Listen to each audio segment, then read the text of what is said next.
الحمد لله الرحمن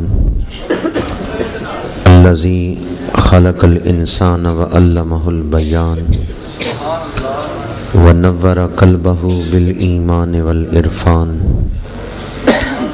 والصلاة والسلام على سيد الأنام صاحب الجود والإحسان سیدنا و مولانا محمد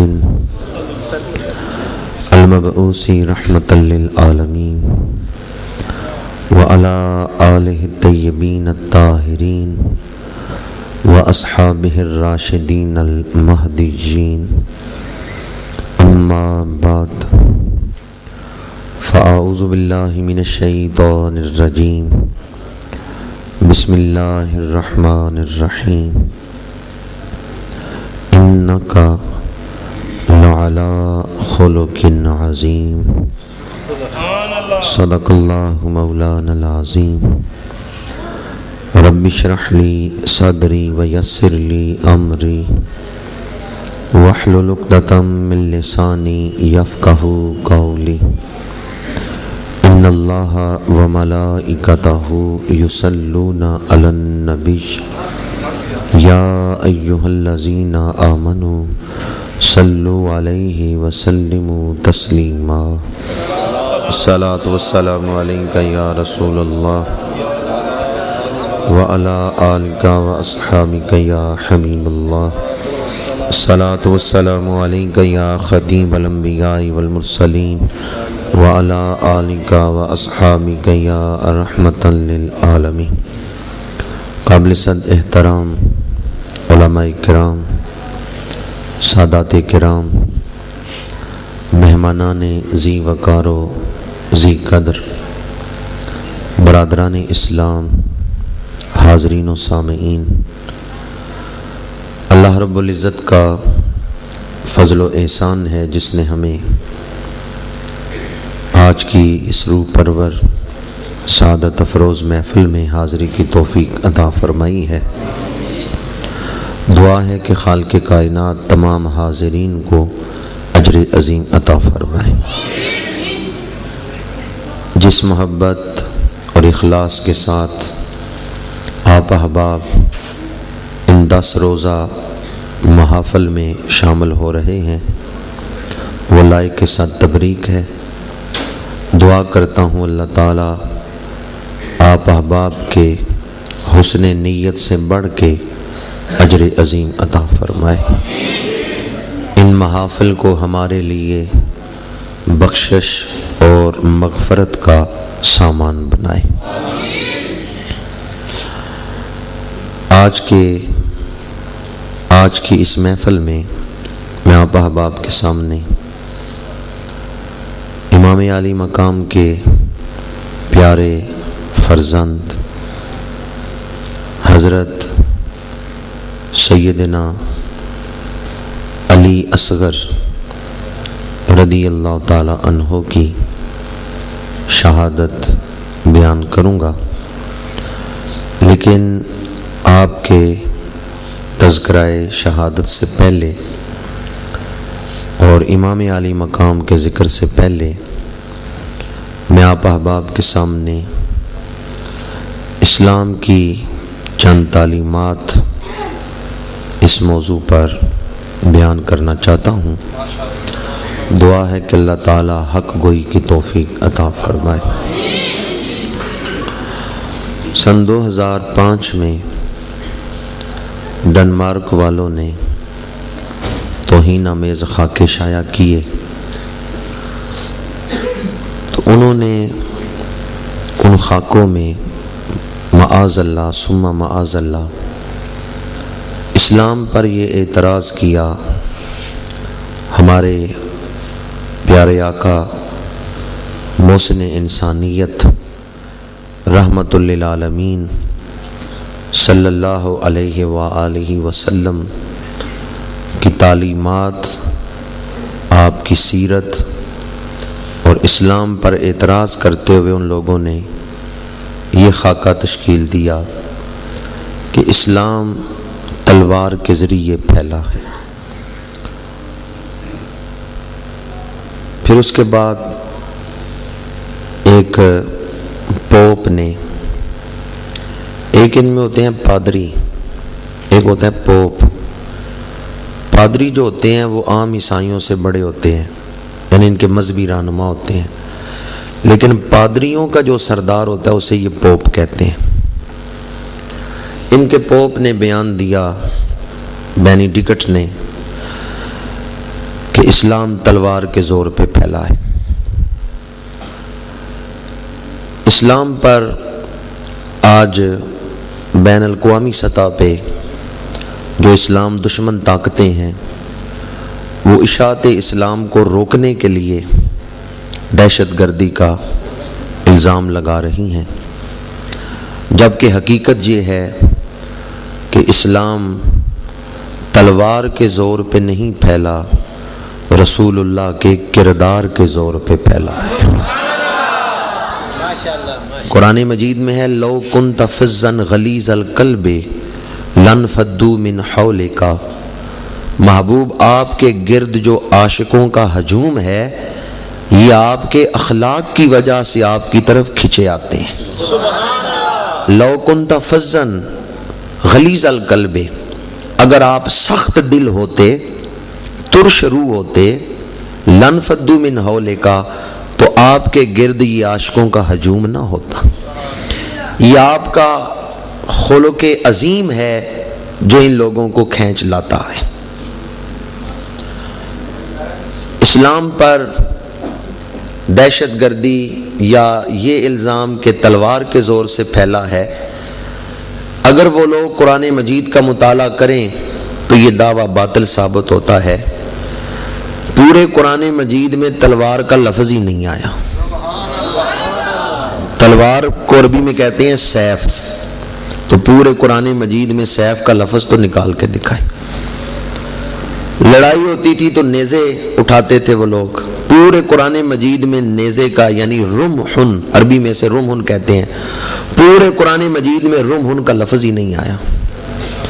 لڑنے کا ایک اور ذریعہ ہے تیر، اس زمانے میں تیروں سے لڑائی ہوتی تھی، عربی زبان میں کہتے ہیں سہمن، پورے قرآن مجید میں سہمن کا لفظ ہی نہیں آیا۔ کاٹنے کے لیے چھری استعمال ہوتی ہے، عربی میں کہتے ہیں سکینن، پورے قرآن مجید میں سکین کا لفظ ہی نہیں آیا۔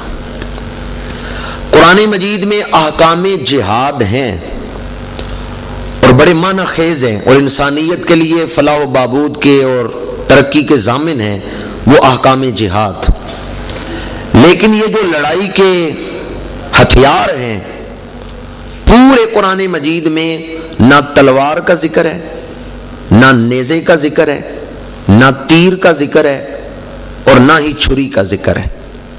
نہ سیف کا لفظ قرآن میں ہے، نہ رمحن کا لفظ ہے، نہ سہمن کا لفظ ہے، نہ سکین کا لفظ ہے۔ ہاں قرآن میں ہے تو قلم اور دوات کا ذکر ہے، نون والقلم وما یسطرون، قرآن میں ہے تو قرآن قلم کی قسم اٹھا رہا ہے، والقلم وما یسطرون، اور قلم سے جو سطریں لکھی گئیں قرآن ان سطروں کی قسمیں اٹھا رہا ہے۔ اب میں فیصلہ آپ پہ چھوڑتا ہوں، پر دیانتداری سے فیصلہ کریں، جس پوری کتاب میں نہ تلوار کا ذکر، نہ نیزے کا ذکر، نہ تیر کا ذکر، نہ چھری کا ذکر، پر اس کتاب میں قلم، دوات اور سطروں کا ذکر ہے، وہ کتاب علم پھیلا رہی ہے یا دہشت گردی پھیلا رہی ہے؟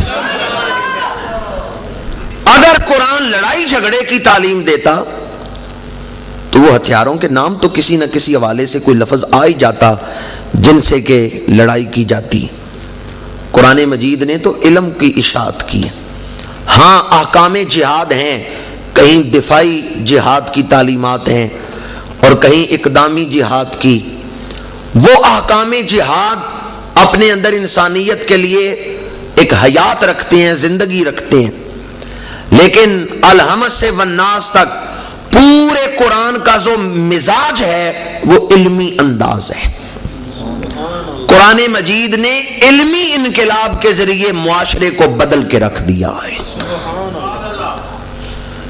اس لیے ہم کسی احساس کمتری میں مبتلا نہیں ہوتے، بلکہ ہم دنیا کی سب سے بڑی طاقت امریکہ کو کہتے ہیں تم سپر پاور ہو تو ہم بھی سپر پاور ہیں، تم بڑی طاقت ہو تو ہم بھی بڑی طاقت ہیں، تمہارے پاس مادیت کی طاقت ہے، ہمارے پاس روحانیت کی طاقت ہے۔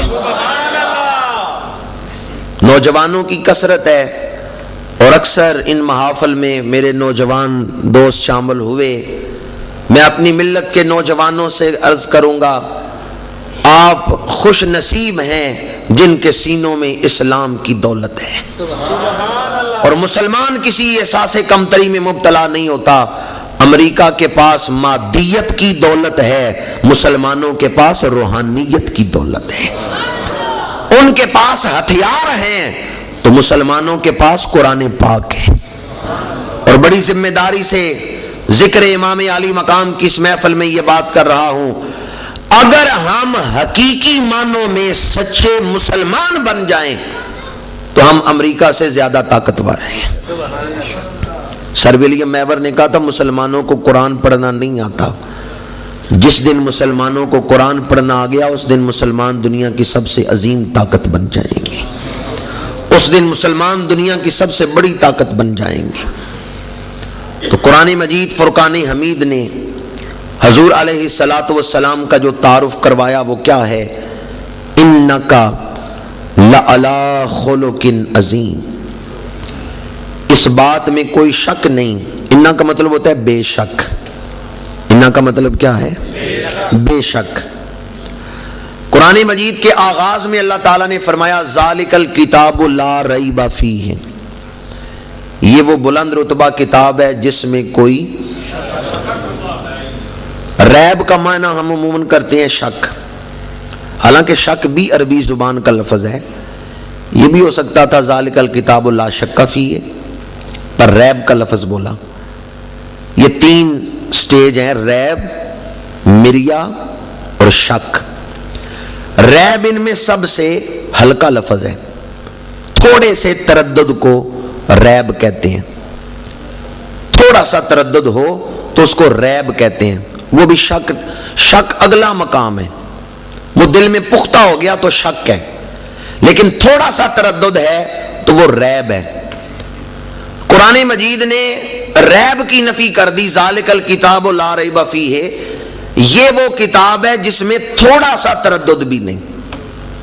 شک تو بڑی دور کی بات ہے نا، اس میں تو ریب بھی نہیں، یعنی تھوڑا سا تردد بھی نہیں ہوتا کہ یہ اللہ کی کتاب نہیں۔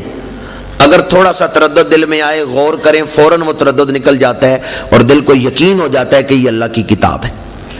جب آغاز میں ہی نفی کر دی کہ قرآن میں کوئی تردد نہیں، کوئی شک نہیں، تو پھر دوبارہ انا کہنے کی ضرورت کیا ہے؟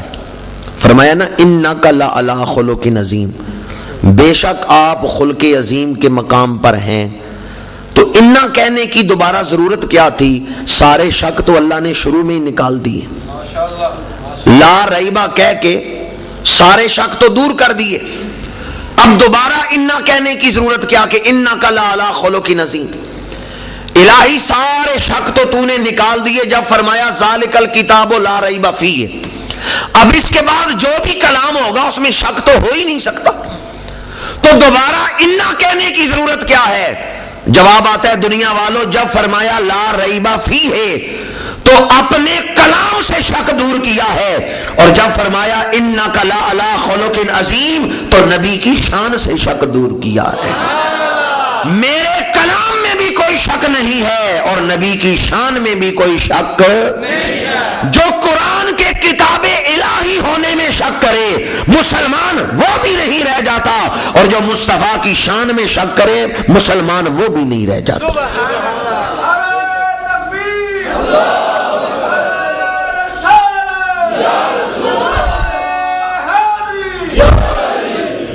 اور پھر یہ نہیں فرمایا کہ محبوب آپ خلق عظیم والے ہیں، اچھے اخلاق والے ہیں، بلکہ فرمایا آپ خلق عظیم کے مقام پر فائز ہیں۔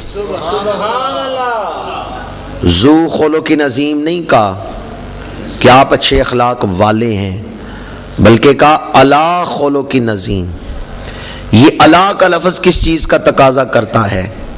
محبوب جو اخلاق آپ نے اپنا لیے وہ عظیم ہو گئے، وہ اچھے ہو گئے، اور جن کو نفرت سے چھوڑ دیا ہے وہی برے ہو گئے۔ محبوب آپ معیار اخلاق ہیں، آپ خلق عظیم پر فائز ہیں۔ جو عادات آپ کے قدموں سے لگ گئیں وہ صفات حمیدہ بن گئیں، وہ اچھے اخلاق بن گئے، اور جن سے آپ نے منہ پھیر لیا محبوب، جن سے آپ نے نظر پھیر لی وہی ہمارے نزدیک برے ہیں۔ محبوب آپ اس مقام پر ہیں کہ آپ معیار ہیں اخلاق کے لیے۔ امام الانبیاء صلی اللہ علیہ وآلہ وسلم کی شان اللہ نے بیان کرتے ہوئے الا کے بعد خلق عظیم کا لفظ بولا۔ آپ بڑے اخلاق، عظیم عظمت والے، بلند اخلاق۔ یہ عظیم کون کہہ رہا ہے؟ اللہ تعالیٰ کہہ رہا ہے۔ اب اس عظیم سے وہ عظمت مراد ہوگی جو اللہ کے نزدیک عظمت ہے۔ جن کے اخلاق عظمت والے ہیں ان کی ذات کتنی عظمت والی ہوگی۔ یہ میں نے اخلاق کا موضوع اس لیے بھی شروع کیا کہ آج ہمارے ہاں اخلاق کی بڑی کمی ہے۔ بیٹے کو نہیں پتا باپ کے ساتھ کس طرح بولنا ہے، اور گھروں میں ایک چھت کے نیچے رہتے ہوئے بھائیوں کے دل ایک دوسرے سے جدا ہو چکے ہیں، رشتے کمزور ہو چکے ہیں، ان کے حقوق کی ادائیگی کا لحاظ اور خیال نہیں، اخلاقی اعتبار سے ہمارے معاشرے کا دیوالیہ نکل چکا ہے۔ اور ہم ذکر ان ہستیوں کا ان 10 دنوں میں کر رہے ہیں جو اخلاق کا نمونہ تھے، جو ہمارے لیے اخلاق کا معیار تھے۔ تو امام الانبیاء صلی اللہ علیہ وآلہ وسلم کے لیے اللہ نے فرمایا آپ خلق عظیم کے مقام پہ فائز۔ یہ حضور کے اخلاق کو عظیم کہہ رہا ہے تو رب عظیم کہہ رہا ہے۔ اللہ تعالیٰ کو کسی کی خوشامد کی ضرورت نہیں، محتاجی اور احتیاج نہیں ہے، وہ بے نیاز ہے۔ وہ عظیم کہہ رہا ہے تو اس وقت ہی کہہ رہا ہے جب واقعی عظیم بنایا ہے۔ اور پھر دنیا میں عین ممکن ہے ہم کسی سے دھوکہ کھا جائیں، ہم کہیں یہ بڑی عظمت والا ہے جبکہ وہ عظمت والا نہ ہو، پر اللہ تو دھوکہ کھانے سے بھی پاک ہے۔ اللہ تو دھوکہ کھانے سے بھی پاک ہے۔ وہ جو بیان کر رہا ہے اس میں حقیقت پائی جاتی ہے، اس میں ذرہ برابر شک کی گنجائش نہیں۔ عظیم کے حوالے سے پتہ چلا، یہ عقیدہ سامنے آیا کہ حضور کے اخلاق، کردار بڑی عظمت والے ہیں۔ بلغ العلا بکمالہ کشف الدجا حسنت جمیع، یہ جو تیسرا مصرع ہے یہ اخلاق کے حوالے سے ہی ہے۔ حسنت جمیع خصالہ، بلغ العلا بکمالہ، وہ بلندیوں تک پہنچے اپنے کمال کے ساتھ۔ کشف الدجا بجمالہ، اندھیرے چھٹ گئے حضور کے جمال کے ساتھ۔ اندھیرے کمرے میں حضور تشریف لے آئے، وہاں نور ہی نور پھیل جاتا ہے۔ حضور مسکرائیں تو نور پھیلتا ہے۔ کشف الدجا بجمالہ، اور آگے فرمایا حسنت جمیع خصالہ، حضور کی ساری عادات ہی حسین ہیں، حضور کے تمام خصائل ہی حسین ہیں۔ 3 مصرے لکھے شیخ سعدی نے، چوتھا مصرع ذہن میں نہیں آ رہا، موضوع نہیں ہو رہا کہ میں چوتھا مصرع کیا لکھوں، لکھتے ہوئے سو گئے کہ خواب میں حضور تشریف لے آئے۔ سعدی کیا کر رہے ہو؟ یا رسول اللہ رباعی لکھ رہا ہوں آپ کی نعت میں، 3 مصرے لکھ لیے ہیں، چوتھا مصرع نہیں آ رہا۔ حضور نے فرمایا بتاؤ کیا لکھا ہے؟ یا رسول اللہ لکھا ہے بلغ العلا بکمالہ کشف الدجا بجمالہ حسنت جمیع خصالہ۔ حضور چوتھا مصرع نہیں موضوع ہو رہا، میرے آقا نے مسکرا کے فرمایا کیوں نہیں لکھتے صلو علیہ وآلہ، صلو علیہ وآلہ۔ یہ چوتھا مصرع میرے آقا کی زبان سے کیا نکلا کہ پوری دنیا میں یہ رباعی ہی مشہور ہو گئی ہے۔ اس کی شہرت کی وجہ یہ ہے کہ چوتھا مصرع زبان رسول سے نکلا ہے۔ حضور نے پسند فرمایا تو دنیا میں پسندیدہ ہو گیا ہے۔ دامن مصطفیٰ سے جو لپٹا وہ یگانہ ہو گیا، جس کے حضور ہو گئے اس کا تو اس ربائی میں جو تیسرا مصرع ہے نا، حسنت جمیع خصالہ، وہ حضور کی عادات، حضور کے اخلاق، اس حوالے سے۔ اخلاق کسے کہتے ہیں؟ اخلاق دکانداری اور تجارت نہیں ہے، بلکہ اخلاق میں اور دکانداری میں فرق ہے۔